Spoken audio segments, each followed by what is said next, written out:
सनातन धर्म में वामन जयंती का बहुत महत्व है। इस दिन भगवान विष्णु जी ने अपने 5वें अवतार वामन रूप में धरती पर अवतार लिया था। उन्होंने भाद्रपद मास की शुक्ल पक्ष की द्वादशी तिथि को अभिजित मुहूर्त में श्रवण नक्षत्र में माता अदिति और कश्यप ऋषि के पुत्र के रूप में अवतार लिया था। इसलिए हर वर्ष भाद्रपद मास के शुक्ल पक्ष की द्वादशी तिथि को वामन जयंती मनाई जाती है। इस दिन भगवान विष्णु ने वामन अवतार में दैत्यराज बलि को पराजित कर 3 पगों में तीनों लोकों को नाप लिया था। वामन जयंती का महत्व। मान्यता है कि महिलाओं द्वारा इस दिन व्रत करने से उनके पति की आयु लंबी होती है तथा अविवाहित कन्याओं द्वारा इस व्रत को करने से मनचाहे वर की प्राप्ति होती है। धर्म, त्याग और विनम्रता का पाठ मिलता है। इस दिन भगवान विष्णु जी ने असुर राज बलि को सबक सिखाने के लिए वामन अवतार लिया था। वामन अवतार ने बलि को उसके घमंड से मुक्ति दिलाई और उसे पुनः धर्म के मार्ग पर चलने के लिए प्रेरित किया। इस दिन को भगवान विष्णु जी की भक्ति और उनकी महिमा के रूप में मनाया जाता है। वामन जयंती 2025 तिथि। पंचांग के अनुसार इस वर्ष शुक्ल पक्ष की द्वादशी तिथि 4 सितंबर को पड़ रही है। इसलिए वामन जयंती 4 सितंबर को सुबह 4:22 पर शुरू होगी और 5 सितंबर सुबह 4:08 पर समाप्त होगी। उदया तिथि के अनुसार वामन जयंती 4 सितंबर को मनाई जाएगी। शुभ मुहूर्त प्रातः 10:52 से दोपहर 12:25 तक। अभिजीत मुहूर्त दोपहर 12:01 से 12:50 तक। वामन जयंती पौराणिक कथा। पौराणिक कथा के अनुसार दैत्यराज बलि ने अपनी तपस्या और शक्ति से पूरे ब्रह्मांड पर अधिकार कर लिया था। उसने इंद्रदेव तथा अन्य देवताओं को स्वर्ग लोक से निकालकर स्वर्ग लोक पर भी अधिपत्य स्थापित कर लिया था।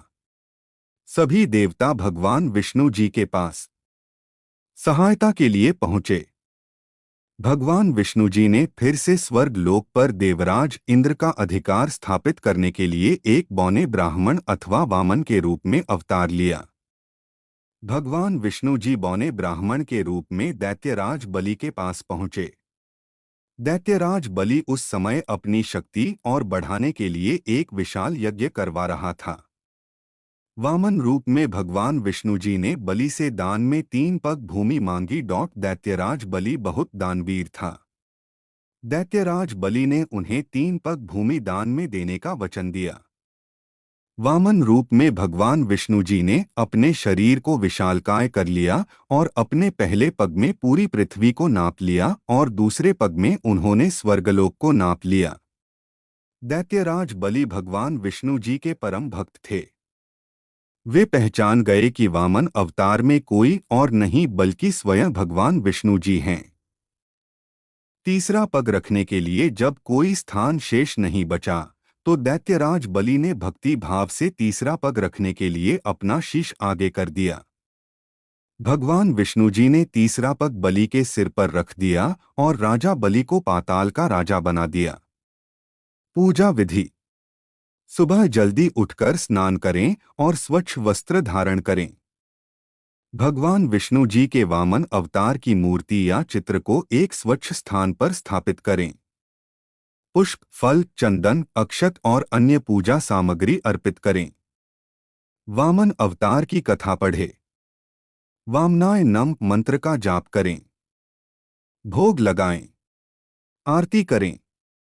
परिवार में भोग लगा हुआ प्रसाद वितरित करें। मंत्र।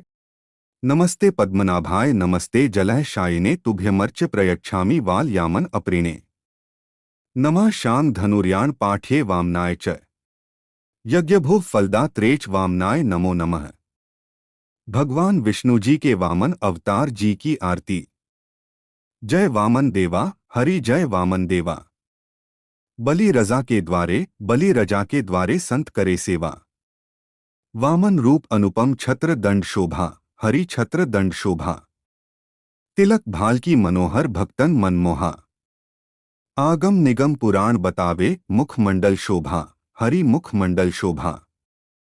कर्णन कुंडल भूषण पार पड़े सेवा। परम कृपाला जाके भूमि तीन पड़ा, हरि भूमि तीन पड़ा। तीन पाव है कोई बलि अभिमान खड़ा। प्रथम पाद रखे ब्रह्मा लोक में दुजो धार धरा, हरि दुजो धार धरा। तृतीय पाद मस्तक पे बलि अभिमान खड़ा। रूप त्रिविक्रम हरे जो सुख में गावे, हरि जो चित्त से गावे। सुख संपत्ति नाना विध हरि जी से पावे। जय वामन देवा हरि जय वामन देवा। व्रत के नियम। भगवान विष्णु जी की भक्ति और पूजा करें। वामन अवतार की कथा पढ़े और सुने। इससे धर्म, त्याग और विनम्रता का पाठ मिलता है। इसलिए दान का भी बहुत महत्व होता है। जरूरतमंदों को अन्न, वस्त्र, फल आदि का दान करें। धर्म और न्याय के मार्ग पर चलने का संकल्प लें। इस दिन क्या नहीं करना चाहिए? इस दिन क्रोध न करें। तामसिक भोजन और मांस मदिरा का सेवन न करें। निष्कर्ष। वामन जयंती भगवान विष्णु जी के वामन अवतार की जयंती है, जो हमें धर्म और न्याय के मार्ग पर चलने की प्रेरणा देती है। इस दिन भगवान विष्णु की भक्ति और पूजा करने से जीवन में सुख, शांति और समृद्धि की प्राप्ति होती है। मान्यता है कि इस दिन व्रत करने से पापों से छुटकारा मिलता है, परिवार में सुख समृद्धि की प्राप्ति होती है और संतान सुख मिलता है। आप सभी को वामन जयंती पर्व की हार्दिक शुभकामनाएं। जय भगवान वामन जी, जय भगवान विष्णु जी। कृपया लाइक, सब्सक्राइब, शेयर और कमेंट करें। धन्यवाद।